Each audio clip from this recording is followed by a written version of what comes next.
నమస్తే, welcome to right angle. Parliament సమావేశాలు రసాభాసగా మారుతూ ఉన్నాయి.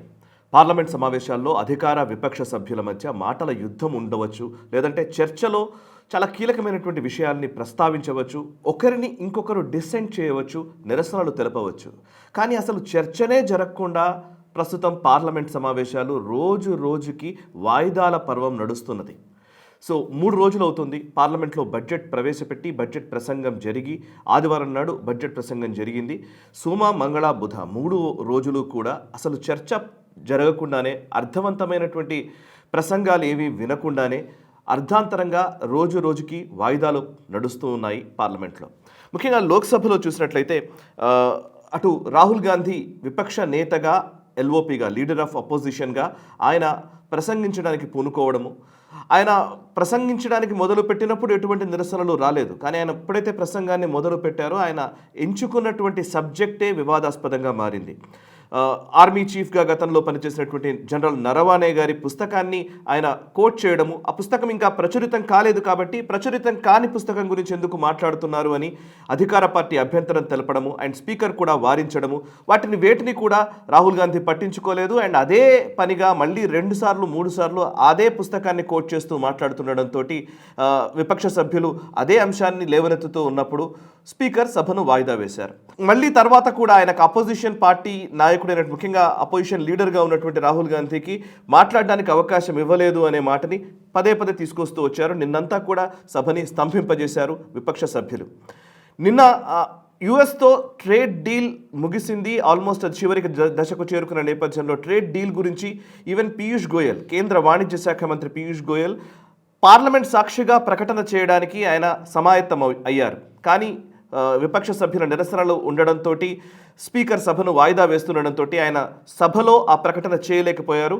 గత్యంతరం లేక ఆయన ప్రెస్ మీట్ పెట్టి ఈ డీల్ గురించి మాట్లాడాల్సి వచ్చింది. నిజానికి భారత్ అమెరికా మధ్య ఒప్పందం గురించి పార్లమెంట్ సాక్షిగా మాట్లాడడం అనేది చాలా గొప్ప విషయంగా ఉండేది. నిజంగా ఒక గొప్ప ప్రకటన జరుగుతున్నప్పుడు ఏం చేశారు, ఏమొచ్చింది ఆ ట్రేడ్ డీల్లో అనేది కొంచెం దేశ ప్రజలకు ఒక సందేశాన్ని ఇవ్వడానికి ఆస్కారం ఉన్నటువంటి సందర్భాన్ని పార్లమెంట్లో ఈ రసాభారసగా ఉండడంతో పార్లమెంట్లో ప్రకటన చేయకుండా ప్రెస్ మీట్ పెట్టి ఆయన వివరాలు తెలియజేశారు. సరే, పీయూష్ గోయల్ ప్రసంగం అలా జరిగింది. అండ్ ఇంకొక వైపు పార్లమెంట్లో ఇవాళ లోక్సభలో మాట్లాడడానికి పూనుకున్నటువంటి ప్రధాని నరేంద్ర మోదీ గారి ప్రసంగాన్ని అడ్డుకోవడానికి విపక్ష మహిళా సభ్యులందరూ కూడా చుట్టుముట్టారు. ఆయన లోక్సభలోకి అడుగుపెట్టినటువంటి ప్రధానికి వ్యతిరేకంగా నిరసనలు తెలిపారు, నినాదాలు చేశారు, ప్లకార్డులు ప్రదర్శించారు. ఇంకా చెప్పాలంటే లోక్సభలో ఆయన దగ్గరికి వెళ్ళడానికి విపక్ష సభ్యులు ప్రయత్నించినట్టుగా తెలుస్తోంది. అక్కడ విజువల్స్ చూస్తూ ఉంటే మనకు అర్థమవుతోంది. సో దీంతో లోక్సభలో ప్రధాని బడ్జెట్పై మాట్లాడడానికి సమాయత్తమైన టైంలో ప్రధాని నరేంద్ర మోదీ గారిని మాట్లాడనీయకుండా అడ్డుకున్న నేపథ్యంలో స్పీకర్ మళ్ళీ సభని వాయిదా వేయడం జరిగింది రేపటికి. సో ఇట్లా 3 రోజుల నుంచి ఇదే తంతు కొనసాగుతోంది. ఒకవేళ పార్లమెంట్ లోపల చర్చ జరగని పరిస్థితి ఉండడంతో స్పీకర్ వాయిదాలు వేస్తూ ఉంటే, ఇంకొక వైపు పార్లమెంట్ అవతల అంటే ప్రాంగణంలో కొంత, ప్రాంగణం బయట నిరసనలు కంటిన్యూ అవుతూనే ఉన్నాయి. పార్లమెంట్ ప్రాంగణంలోనే ఇవాళ ఉదయం రాహుల్ గాంధీ విపక్ష సభ్యులతోటి ఎంపీలతోటి కలిసి ఒక నిరసనకు పూనుకున్నారు. ఆ నిరసనలో మోదీ కాంప్రమైజ్డ్ అని ఒక ప్లకార్డ్ని ప్రదర్శించడం జరిగింది. ట్రేడ్ డీల్, అమెరికాతో జరుగుతున్నటువంటి వాణిజ్య ఒప్పందంలో మోదీ కాంప్రమైజ్ అయ్యారు, దేశాన్ని అమ్మేస్తున్నారు అనే భావనని రాహుల్ గాంధీ వ్యక్తపరుస్తూ ఉన్నారు. అండ్ ఆ ఆరోపణని బేస్ చేసుకుని ఆయన నిరసనలు చేయడం మనం చూసాము. అండ్ ఆ విజువల్స్ మనకు కనబడుతూ ఉంటాయి. సో అక్కడ పార్లమెంట్ ప్రాంగణంలోనే ఎంపీలతోనే నిరసనలు చేసిన పరిస్థితి.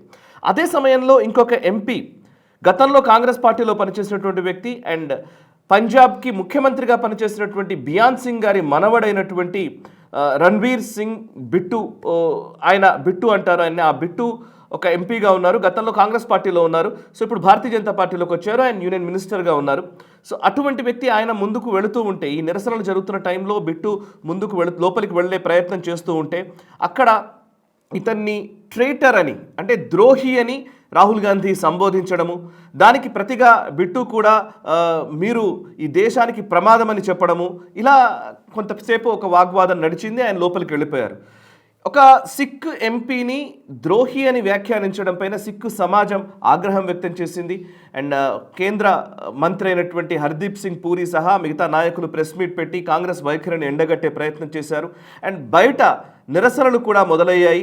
సిక్కు సంఘాలకు సంబంధించి సిగ్లకు సంబంధించినటువంటి నాయకులు అందరూ కూడా రోడ్లపైకి వచ్చి అక్కడ వాళ్ళు నిరసనలు తెలపడం జరిగింది. కాంగ్రెస్ పార్టీ మొదటి నుంచి కూడా సిక్కు వ్యతిరేక ధోరణిని కలిగి ఉంది. అండ్ సిక్కు ఎంపీలని ద్రోహి అని చెప్తున్నటువంటి రాహుల్ గాంధీయే నిజానికి దేశద్రోహి అని వాళ్ళందరూ వ్యాఖ్యానించారు. అండ్ వాళ్ళని పోలీసులు అదుపులోకి తీసుకుని వాళ్ళని అక్కడి నుంచి తీసుకువెళ్ళడం జరిగింది. సో ఓవరాల్గా చెప్పాలంటే ఇక్కడ వరకు నిరసనలు జరుగుతున్నాయన్న వరకు ఓకే. బట్ లోక్సభలో ప్రధాని నరేంద్ర మోదీ బడ్జెట్ గురించి మాట్లాడడానికి రావడంతో ఆయనని ఆపే ప్రయత్నం మహిళా ఎంపీలు చేశారు. మొత్తం ఘెరావ్ చేసిన పరిస్థితి, ఆయన్ని చుట్టుముట్టారు మహిళా ఎంపీలు. దీంతో ఇంకా సభలో ప్రసంగించకుండా ప్రధాని నరేంద్ర మోదీ గారు ఉండిపోయారు. దీంతో స్పీకర్ వాయిదా వేశారు. సో ఓవరాల్గా జరుగుతున్నటువంటి సంఘటనలు నేను చెప్పే ప్రయత్నం చేశాను. బట్ ఇందులో నాకు 3 అంశాలు కీలకంగా కనబడుతున్నాయి. ఒకటి, విపక్ష నేతగా ఉన్నటువంటి రాహుల్ గాంధీ ప్రసంగము, ప్రధాని ప్రసంగము, ఈ రెండు చాలా కీలకం. దేశ ప్రజలు ఖచ్చితంగా వినాలని కోరుకుంటారు. ఎవరు ఈ ప్రసంగాల్ని అడ్డుకుంటున్నారు అనే విషయంలో ప్రజలు తేల్చుకోవాలి అండ్ ప్రజలకు కూడా అర్థం కావాలి. కాబట్టి రాహుల్ గాంధీ ప్రసంగాన్ని మొదలుపెట్టే టైంలో అధికార పార్టీ సభ్యులు ఎవరూ కూడా ఆయన అడ్డుకోలేదు. ఆయన సభలో మాట్లాడే అవకాశాన్ని కల్పించారు. అండ్ ఆల్రెడీ ఆయన చాలా కామ్గా ఉంది. రాహుల్ గాంధీ మాట్లాడేటప్పుడు మనకు విజువల్ చూస్తే చాలా కామ్గా ఉంది సభ అంతా కూడా. కామ్గా ఉన్న టైంలో రాహుల్ గాంధీ ఎంచుకున్న సబ్జెక్ట్ విషయంలోనే అందరికీ అభ్యంతరం వచ్చింది. ఏ సబ్జెక్ట్ ఎంచుకున్నారు? నరవానే గారు రాసినటువంటి పుస్తకం గురించి ఆయన సబ్జెక్ట్ తీసుకోవడంతో నరవానే గారి పుస్తకం ఇంకా ప్రచురితం కాలేదు అని ఒక కేంద్ర మంత్రి, రక్షణ శాఖ మంత్రి అయినటువంటి రాజ్నాథ్ సింగ్ గారు లేచి ఇది ప్రచురితం కాని సబ్జెక్ట్ గురించి మాట్లాడకూడదు, సో ఇది పార్లమెంట్ ప్రొసీడింగ్స్కి విరుద్ధము అని వ్యాఖ్యానించడంతో ఆ ఒక్క మాట తీసేసి ఆయన మాట్లాడి ఉండవచ్చు. కానీ రాహుల్ గాంధీ ఆ పుస్తకాన్ని పట్టుకునే మాట్లాడడం మొదలుపెట్టారు. ఆ పుస్తకం గురించి ఆయన మాట్లాడాలని భీష్మించు కూర్చున్నారు. సో నిజంగా అక్కడ కొంచెం పట్టు వదిలితే కనుక ఆయన ప్రసంగించడానికి అవకాశం ఉండేది. ఆయన చాలా విషయాలు చెప్పవచ్చు, అధికార పార్టీని ఎండగట్టడానికి కూడా అవకాశాలు ఉండేవి. కానీ ఆ అవకాశాలు పక్కన పెట్టి కేవలం ఒక పుస్తకానికి పరిమితమై నన్ను ప్రసంగించట్లేదు అనేది రాహుల్ గాంధీ చేస్తున్నటువంటి ఆరోపణ. తనని ప్రసంగించకుండా చేస్తున్నారనే ఆరోపణ చేయడం విపక్ష సభ్యులు రావడం చూశాం. సో అక్కడ నరేంద్ర మోదీ గారు ఏం మాట్లాడతారో వినకుండా అసలు మాట్లాడడానికే వీలు లేదన్నట్టుగా మహిళా ఎంపీలు రావడం కూడా ఇది ఆక్షేపణీయం. సో నిజంగా రాహుల్ గాంధీ మాట్లాడకుండా, ఆయనను మాట్లాడనీయకుండా కనుక అధికార పార్టీ నాయకులు అడ్డుకొని ఉంటే అది వేరే విషయం. బట్ మోదీ గారు మాట్లాడడానికే వీలు లేకుండా ఒక వాతావరణాన్ని కల్పించడం ఇంకొక దారుణం. ఇంతకుముందు కూడా మనం చూసాం, ప్రధాని నరేంద్ర మోదీ మాట్లాడుతున్నప్పుడు విపక్ష సభ్యులు నిరసనలు తెలుపుతూనే ఉంటారు, అరుస్తూనే ఉంటారు, కావాలని అందులో మాట్లాడుతూనే అసలు ఎవరికి వినపడకుండా చేసే ఒక ప్రయత్నం కూడా చేస్తూ ఉన్నారు. సో ఇది ప్రసంగానికి సంబంధించిన అంశం. రెండవది, ఇప్పుడు ట్రేడ్ డీల్ విషయంలో భారత్ అమెరికా మధ్య కుదిరినటువంటి వాణిజ్య ఒప్పందానికి సంబంధించి భారత్ని అమ్మేస్తున్నారు అని రాహుల్ గాంధీ వ్యాఖ్యానిస్తున్నారు. ఏ ప్రాతిపదికన అమ్మేస్తున్నారు ఆయన వివరించాల్సిన అవసరం ఉంది. దేశ ప్రజలకు కూడా తెలియాలి.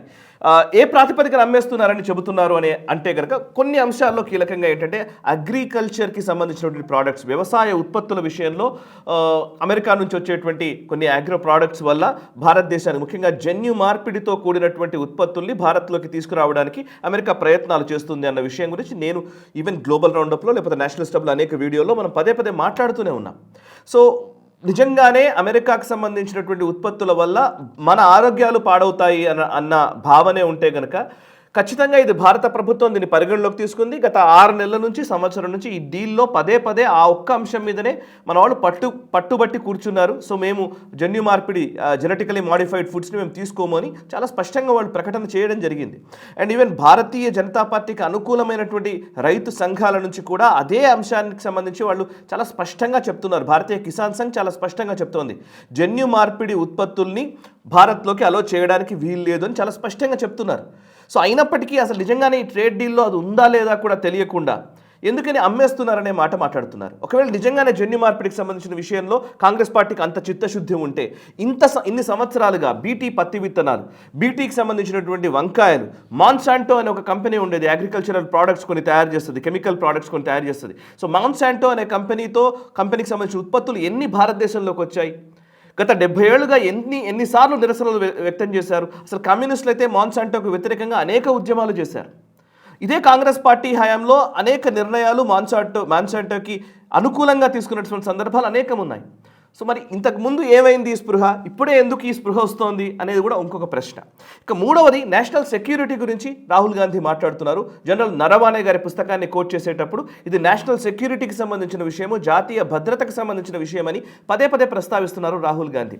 ఒకవేళ నిజంగానే నేషనల్ సెక్యూరిటీకి సంబంధించిన విషయం అయితే ఒక 2014కి ముందు 2014కి తర్వాత త్రివిధ దళాల్లో ఏ వ్యక్తి దగ్గరికి వెళ్ళినా సరే, త్రివిధ దళాలకు సంబంధించినటువంటి అధిపతులుగా పనిచేసినటువంటి వ్యక్తులు ప్రతి ఒక్కరిని అడిగినా సరే 2014కు ముందు ఆర్మీ లేదా త్రివిధ దళాలకు సంబంధించినటువంటి స్వేచ్ఛ విషయంలో ఎటువంటి విధానాలు ఉండేవి, ఇప్పుడు ఎలాంటి విధానాలు ఉన్నాయని అడిగితే చాలా స్పష్టంగా చెప్తారు. నేను చాలామందితో ఇంటరాక్ట్ అయ్యాను కాబట్టి చెబుతున్నాను. 2014కి ముందు దేశ రక్షణ అనేదాన్ని గాలికి వదిలేశారు. డిఫెన్స్ బడ్జెట్ అనేదే సరిగ్గా ఉండేది కాదు. 2014 తర్వాత డిఫెన్స్ బడ్జెట్ అలొకేషన్స్ విపరీతంగా పెంచుకుంటూ ఉన్నాం. అండ్ ఇంకోటి Indian air force, Indian navy, Indian ఆర్మీకి సంబంధించి అనేక సంస్కరణలు వచ్చాయి. ఆత్మనిర్భరత భారతదేశంలో వచ్చింది. నేషనల్ సెక్యూరిటీని పణంగా పెట్టే ప్రభుత్వమే అయితే గనక ఇన్ని మార్పులు ఎందుకు వచ్చాయి? ఈవెన్ బార్డర్ రోడ్స్ ఆర్గనైజేషన్ సరిహద్దుల్లో రోడ్ల నిర్మాణం చేస్తోంది. యుద్ధ ప్రాతిపదికన టన్నెళ్ల నిర్మాణము, రోడ్ల నిర్మాణము, చాలా అద్భుతంగా బ్రిడ్జ్ల నిర్మాణం చేస్తూ ఉన్నారు. ఇది తట్టుకోలేకనే చైనా అనేక రకాలుగా మనతో పేచీ పెట్టుకునే పరిస్థితిలోకి వస్తే, ఇంతకుముందు అసలు నాట్ బిల్డింగ్ రోడ్స్ అనే ఒక కాన్సెప్ట్, ఒక పాలసీ పెట్టుకున్నారు. ఇవి మనం చెప్తున్నది కాదు. ఇంతకుముందు కేంద్ర రక్షణ శాఖ మంత్రిగా ఉన్నటువంటి ఏకే యాంటనీ గారు పార్లమెంట్ సాక్షిగా చెప్పినటువంటి మాట. I have no hesitation to admit the reality. To admit the truth, I have no hesitation. Compared to India, in the area of building infrastructure, China is much advanced. Their infrastructure development is superior to India. We are only catching up. That is also history. Why? Independent India, many years as a policy on border, the best defense is not to develop the border. Undeveloped border is more safe than developed border. So many years there was no construction of roads, airfields, nothing in the border areas. By that time, China continued to develop their infrastructure in the border areas. So as a result, now they have gone ahead of us. Compared to us, infrastructure-wise, capability-wise, in the border areas, they are ahead. I admit that. It's a part of history. Parliament సాక్షిగా not building roads అనేది policy పెట్టుకున్నాము, మనం రోడ్లు వేస్తే China లోపలికి వస్తుంది అని చెప్పినటువంటి నేపథ్యం ఉంది. సో రాహుల్ గాంధీ మాట్లాడుతున్న వాటిల్లో ఒకటి తన ప్రసంగాన్ని అడ్డుకుంటున్నారన్న విషయము, అందులో చాలా క్వశ్చన్ మార్క్స్ ఉన్నాయి. 2 ట్రేడ్ డీల్ విషయంలో భారత్ని అమ్మేశారు మోదీ అని చెప్పే విషయము. మూడవది నేషనల్ సెక్యూరిటీకి విఘాతం కలిగించే విధంగా ఉన్నది ఈ భారత ప్రభుత్వ వైఖరి అని చెప్పే మాట. ఈ 3 అసత్యాలనే కనబడుతుంది. ఒకవేళ నిజంగా సత్యమైతే ఆయన ప్రసంగంలో కొంచెం పట్టువిడుపులకు పోకుండా కొంచెం ఆగి నీట్గా ఎక్స్ప్లెయిన్ చేస్తే ప్రజలకు కూడా తెలుస్తుంది ఆయన ఏం మాట్లాడాలనుకుంటున్నారు. ఆయన ఎక్స్ప్లెయిన్ చేయనివ్వట్లేదు అధికార పార్టీ అని అంటే కనుక, ఆయన ఎక్స్ప్లెయిన్ చేసిన సందర్భాలు ఎన్నింటిలో ఆయన ఫెయిల్ అయ్యారో మనకు కనబడుతున్నాయి. రఫేల్ విషయంలో ఆయన మాట్లాడిన మాటల్ని సుప్రీంకోర్టే తప్పుపట్టింది. అండ్ ఆయన చేసినటువంటి వ్యాఖ్యలు ఓట్ చోరీకి సంబంధించి ఎలక్షన్ కమిషనే తప్పుపడుతోంది.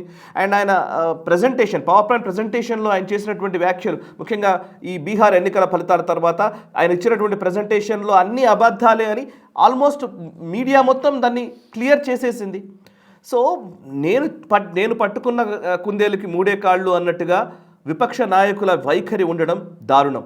సో ఈ విపక్ష నాయకుల అసహనపు వైఖరి వల్ల నిజానికి అధికార పార్టీ చేస్తున్న ఆ కొన్ని తప్పిదాలు కూడా బయటకు రాకుండా పోతున్నాయి. ఒకవేళ నిజంగా తప్పిదాలు చేయట్లేదని నేను అనట్లేదు, బీజేపీ కూడా ఏదో తప్పిదాలు చేసి ఉండవచ్చు.